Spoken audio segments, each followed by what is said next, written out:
Если я косячила, родители читали мне нотации. Меня это, конечно, раздражало. Пиздили каждыми днями, даже если накосячу не я. Ведь, в принципе, без папиного кика в голову я спать не ложился. Когда я получала плохие оценки, родители обычно говорили, что ничего страшного, и это не показатель ума. Меня пиздили. Притом я даже плохие оценки не получал. Мама говорила, для профилактики надо.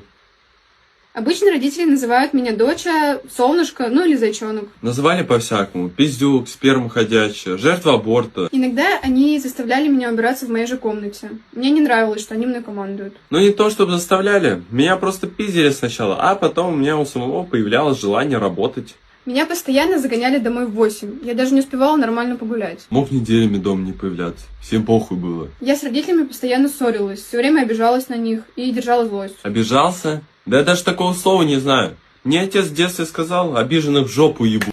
После этого я и подумал, меня и так пиздят, но чтобы еще нахуй надо.